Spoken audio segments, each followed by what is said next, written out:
Hi students, now retirement of partnership. We are starting the new chapter. It is carry on 10 marks. 10 mark के लिए board में आता है. Admission of partnership and retirement partnership in between or is there. Means out of two only one question you have to solve. So I choose that means retirement of partnership, which is very easy and very simple to understand.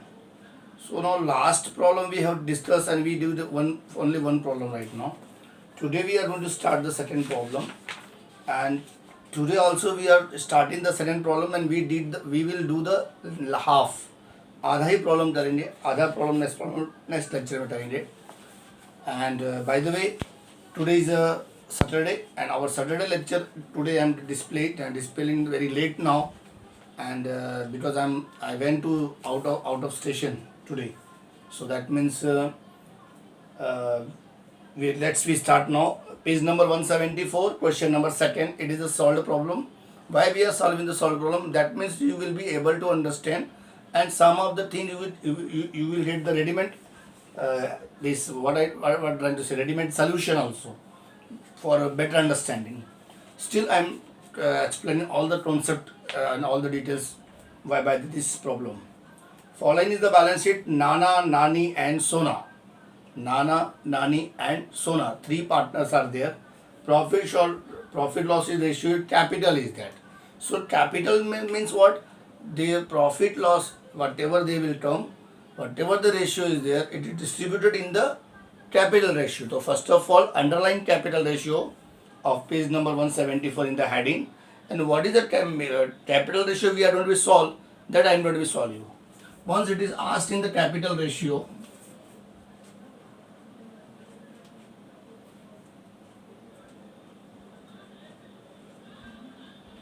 so in that there are three partners, Nana, Nani and Sona. So whatever they have the capital, that we will distribute out. जो उसका capital दिया है, तो नाना का capital दिया है page number 174 में. Question number 2 is that question number 2 page number 174. Nana it is given 50,000. Nani it is given 20,000. And Sona it is given 30,000.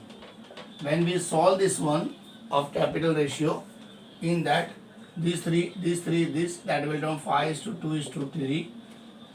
This is the final 50, 20 and 30. Again this will turn 5:2:3. Then 5/10, 2/10 and 3/10. This is for Nana. This is for Nani. And this is for Sona. And Sona is a retiring partner. I think so, yeah. Sona retire, it is given in the after the balance sheet, old balance sheet. Sona retire 1st April 2019. Sona ratio is 3/10. So this is a basic things which I am trying to say you. How we are going to be solve it and how we are going to be make it very positively. So now, first of all, you can write this capital ratio, and then we will start the. It is in working note. It is not a part of the answer. आपको exam में लिखने की जरूरत नहीं है, but ये working note हमको करना पड़ेगा. Write down first.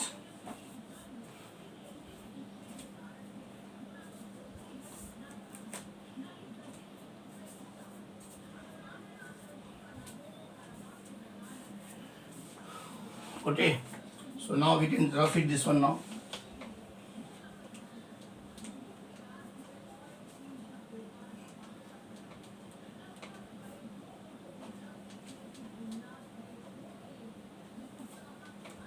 We have to solve this problem, and it's a practical problem. So we have to make the columns first: profit loss adjustment account, then profit loss adjustment account, then it is also called revaluation account, also partners capital and balance sheet. So in the books of partnership form we can write here, in the books of partnership form. and then we write revaluation account. You can have the columns here. It is credit and it is debit. This rupees and particulars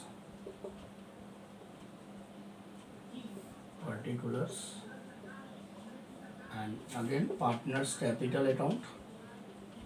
We also make here now partners capital. There are 3 partners. It is particular rupees for Nana, rupees for Nani, rupees for Sona, and particulars same credit side Nana, Nani and Sona. One more, we are going to start that balance sheet. So we have to just keep it here now, balance sheet.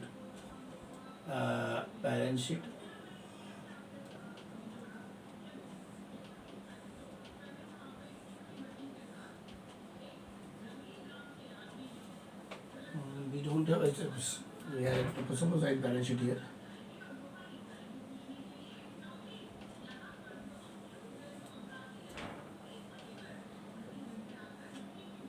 Assets and liability. You know the assets liability balance sheet is given. Write the full balance sheet as on 31st March. You can write as on 1st April 2019 also. 31st March 2019. So now before this column, you know very well how to make this column बनाना है और एक cash account बनाना होता है जिसको cash account का debit balance आपको देना पड़ेगा. कैश का इधर रहेगा. कैश मतलब ऐसे लाइन ड्रॉ करना है. यहाँ बता देता हूँ. ये यहाँ बन सकता है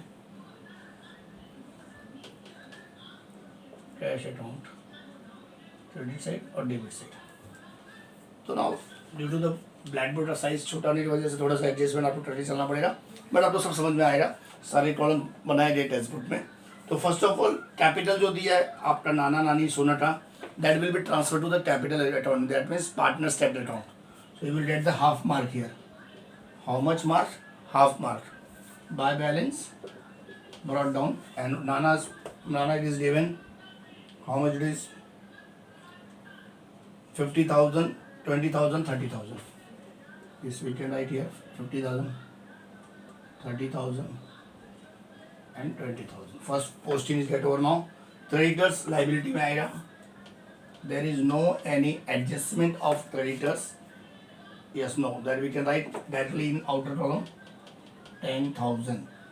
Liability में लिखना है, you know very well. And we'll get the half mark of this also. Then after bills payable, no adjustment is there.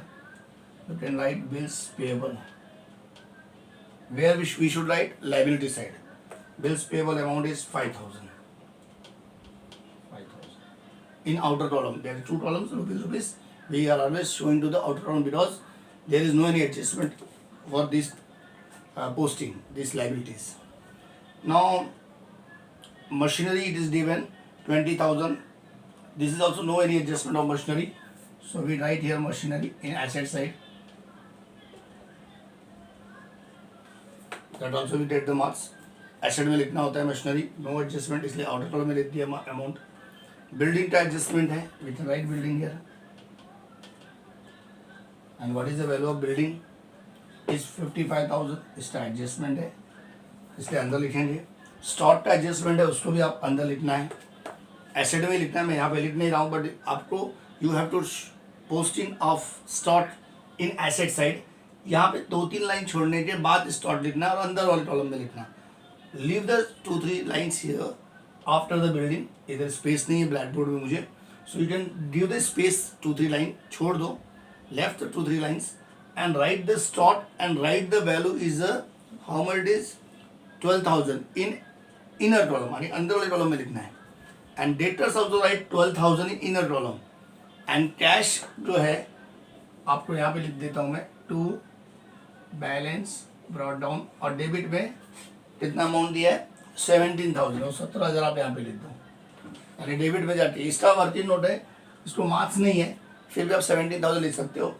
और नेक्स्ट लेक्चर में बताऊंगा कि विदाउट कैश अकाउंट के न बनाते भी आप एसेट में भी आप बना के लिख के फाइनल तो ला सकते हो। That will be showing to the next lecture.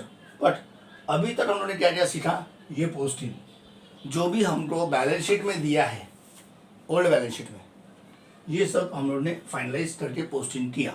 Now retirement के बाद क्या हुआ, देयर सम एडजस्टमेंट, मीन्स एक पार्टनर जो रिटायर हुआ सोना, तो उस टाइम पे क्या हुआ, स्टॉक का वैल्यू 92% ऑफ बुक वैल्यू हो गया। यानी जो बुक वैल्यू है उसका स्टॉक का value 92% of its book value. तो ना स्टॉक का बुक वैल्यू कितना है, थोड़ा मैं ये वाला चीज़ जो है यहाँ पे एसेट यहाँ पे लिखता हूँ, आप इसमें मत लिखना, मैं ये चीज़ तो वहाँ लिखता हूँ। मान लो ये आपका बैलेंस शीट है, क्या ये बैलेंस शीट मान लो, और आपने स्टॉक लिख दिया, what is the value of stock, 12,000, 12,000 यहाँ पे नीचे लिखा एसेट में। तो 12,000 का जब आप 92% निकालोगे तो 12,000 ऑफ 92%, ये कर दिया बचा 120 इंटू 92। अब 92 का हम लोग कैलकुलेशन करेंगे, 0, 18, 1, 5, सॉरी 2 एकम 2, 3, 0, 2 9 18 8, 2 एकम 2 3, 9 का करेंगे, 0, 9 2 18 8 8 8 10, 0 8 8 9 10 9 10 11, it will come 1040. Wait a minute, when we are going to be solid calculation mistake कर दिया, 92% निकालना है अपने को ऑफ 12,000 स्टॉक का, 12,000 का 92% निकालना है। Here we are going to solve, यहाँ सॉल्व करता हूँ। 12,000 में 92% निकाला, 120 इंटू 92, 2 का 0, 2 दूनी 4, 2 एकम 2, 0, 2 9 18 8 8 8, 9 एकम 9 और 10, 0 4 6 0 4 10 1 0 4 0, that is answer also terms. ये जो उत्तर आया है 11440, that is 92% of the book value, book value mean balance sheet value. So what is the balance sheet value, 12,000, it is given in problem. End of 12,000 का आपने 92% निकाला तो उत्तर कितना है, 11040। ये 11040 जो आया है, we can write in the outer column, this is the final answer. तो ये जो बैलेंस शीट एसेट मैंने यहाँ पे नहीं, यहाँ पे बनाया, तो आपका जो उत्तर है वो आपको आउटर में लिखना है 11040, और इसका डिफरेंस आएगा 960। तो ना स्टॉक 12,000 था, अब हो गया 11040, that means stock value will decrease. So you can write reduction या reduce the value of in stock. When it is reduced, it is written asset decrease, liability increase, and here written asset increase, liability decrease. Now here asset is decrease. यहाँ पे 960 में क्या हो रहा है, asset 960 से कम हो गया, तो ये 960 रुपये आप यहाँ पे लिखना है। मैं फिर से बोलता हूँ, ये जो यहाँ लिखा है आपको इसके अंदर नहीं लिखना है, ये बैलेंस शीट का पार्ट है, एसेट साइड का, जो यहाँ पे जगह नहीं है मैंने ऊपर शो किया है, टेक्स्ट में देख लो वैसे ही है। तो ये आपको सेम एसेट बैलेंस नीचे लिखना है, और ये बैलेंस शीट में 960 आया, उसका पहला इफेक्ट 960 यहाँ पे आया। How it is come 960, 12,000 of 92% निकाला तो 11,040 आया। 92,000 का जब हमने 92% उसका balance sheet value book value दिया नहीं, बैलेंस शीट वैल्यू हमने कैलकुलेशन किया तो 11,040 इट कम्स, एंड 11,040 में 12,000 में we can minus it will come 960। That is the value of 960, इसका डिफरेंस है। यानी आप 12,000 में 11,040 माइनस करोगे तो आपको कितना मिलेगा, 960, और वो 960 कम हुआ है तो एसेट कम होता है तो यहाँ पे लिखते हैं रीवैल्यूएशन के debit side. And revaluation and profit adjustment दोनों एक ही है। अगर प्रॉब्लम में रीवैल्यूएशन बोला है तब रीवैल्यूएशन डाउन लिखो, अगर प्रॉब्लम प्रॉफिट एडजस्टमेंट डाउन बोला है तो प्रॉफिट एडजस्टमेंट डाउन लिखो। So here we are going to just rough it here.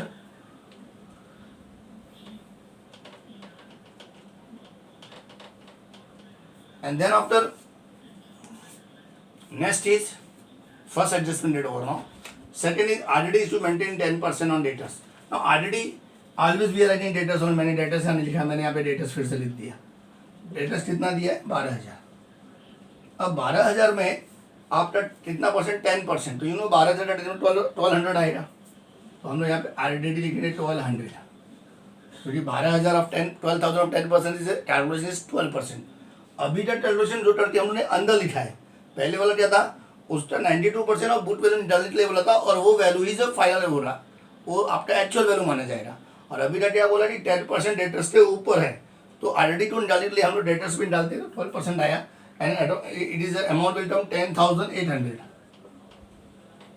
अब ये 1,200 रुपया ऑलरेडी, वो already what is this, asset और liability? I must tell you already is a liability, don't underestimate, don't ऐसा मत सोचो कि वो एसेट्स है।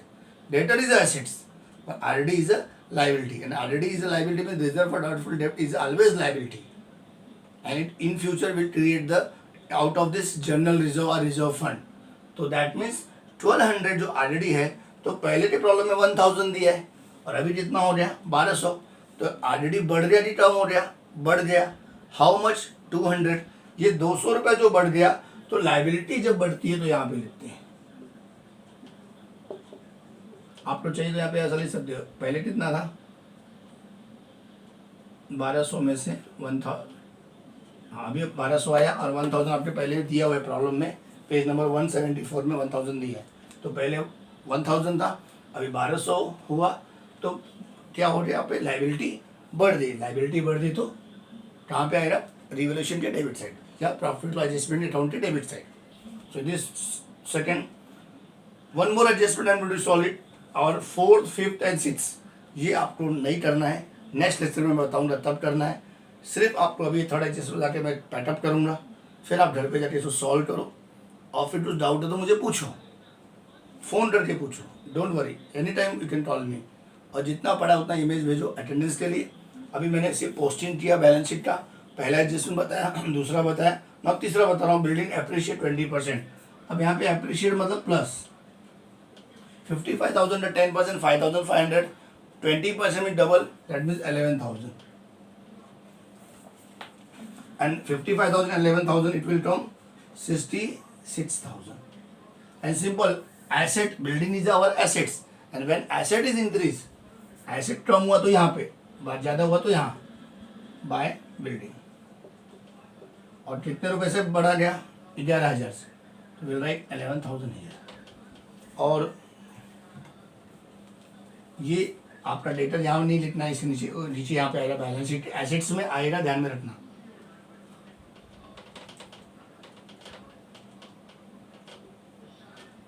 तो this first effect and this is second effect. The goodwill of the firm 1200 सोना share the same adjustment the account of डेन ratio. Very IMP lecture, next lecture, इसमें डेन रेशियो के बारे में पता चलेगा, इसमें टैली कैसे करना है पता चलेगा। और ये 3 एडजस्टमेंट आपको कॉम्प्लीटेड है, थोड़ा ध्यान देना पड़ेगा। हाँ, अगर आप इतना भी करते हो तो आपको 10 में से 6 नंबर मिल गया। और 4 नंबर के लिए क्या करना है, कैसे करना है, वो आपको सीखना है, और वेरी इजी और बहुत अच्छा है। आपको मैं नेक्स्ट लेक्चर में बताऊंगा, तब तक आप इतना सॉल्व करके रखो, तब आपको नेक्स्ट लेक्चर समझ में आएगा। और इतना सॉल्व नहीं है तो आपको समझ में नहीं आएगा। थोड़ा सा मैं बोलना चाहूँगा कि थोड़ा सा हम लोग क्या करेंगे कि यहाँ तक जाने के बाद जो 4th, 5th and 6th adjustment is given, उसका रिवर्स अकाउंट से लेना देना कुछ भी नहीं है, तो हम लोग इसको क्लोज कर देते हैं। जब इसको क्लोज करते तो ये 11,000 आ गया, and it is how much, it is 960 1160 1160। अब इसमें से माइनस कर देंगे, 11,000 माइनस किया तो कितना आएगा 9840। इसमें से ये माइनस किया तो 9840 आया, एंड देन 9840 तो हम लोग क्या करेंगे यहाँ पे, क्योंकि यहाँ पे कम पड़ रहा है, अब ये 11,000 हो गया, और ये 11,000 यहाँ पे आ गया। Now it is tally. ये अमाउंट टेक्स्ट बुक में नहीं दिया 1160, ये अमाउंट कहाँ से आया, हमने इसको प्लस दिया 069211। 11,000 में से 1160 माइनस किया तो इतना आया, और ये जो आया इसको प्रॉफिट बोलेंगे, and we will distribute to the, मतलब जब पार्टनर रिटायर हुआ तो भी प्रॉफिट हुआ उस साल, तो वो प्रॉफिट तीनों पार्टनर में डिस्ट्रीब्यूट होगा उसके कैपिटल रेशियो में, यानी 5:3:2। तो that means capital ratio distribute करने जब जाओगे तो आपने यहाँ लिखना है to partners capital and bracket में प्रॉफिट, या फिर यहाँ पे आप ऐसा ही बता सकते हो नाना नानी एंड सोना एंड ब्रैकेट में प्रॉफिट। अब नाना का रेशियो कितना दिया है 5:10, इसका 3:10, इसका 2:10। ये रेशियो में आप जब बांटोगे डिस्ट्रीब्यूट करोगे एंड प्रॉफिट शेयर रेशियो मैंने प्रॉफिट लॉस अकाउंट में पढ़ा है, तब उसका उत्तर आएगा 4920 1968 एंड 2952। अब ये अमाउंट कैसे आया वो मैं आपको इधर बताता हूँ। हम लोग 9840 को 5:3:2 में डिस्ट्रीब्यूट करेंगे, तो 5 वाला ये आ गया इधर एंड इसका सबका प्लस करेंगे, तो 5 + 3 8 + 2 10। इसको सिंप्लीफाई करोगे तो आपको आएगा 4920। ऐसे सेकेंड को जब करने जाओगे 9840, ये 98 है, दूसरा रेशियो कौन सा है 3, तो ये 3 वाला जब यहाँ पे आया 10, तब आएगा 1968 एंड तीसरा क्या है 9840 इंटू 2/10, इसको सिंप्लीफाई किया तो 2952। ये amount and this amount will be transfer to the year, और तब जाके ये तीनों जोड़ोगे तो इतना आएगा 9840। तो इस तरह से आपको शो करना है। Rest of the half will continue next lecture. Till time आप इसको ध्यान से पढ़ो, ध्यान में रखो, और जैसे ही ये प्रॉफिट आता है आपको यहाँ पे क्रेडिट करना है टू बाय रीवैल्यूएशन अकाउंट और ब्रैकेट में प्रॉफिट, और इसका रेशियो आएगा 4920 and 1968 and then 2952। इतना की है तो you will get the 6 mark.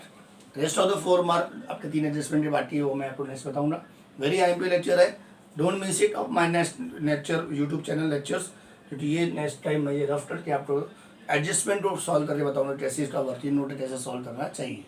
So by the way study at home and we are slowly moving our portion of retirement of second problem today. It is a solved problem and get the good experience, and if you have any doubts please ask me and solve up to this one and send the image, because अगर आप image भेजोगे तब समझ में आएगा कि आपने पढ़ा है, लिखा है और देखा है। अदरवाइज आप यूट्यूब चैनल देखोगे नहीं तो आपका अटेंडेंस काउंट नहीं होगा, आपका इमेज लिख के भेजना ही है। Thank you very much, bye bye.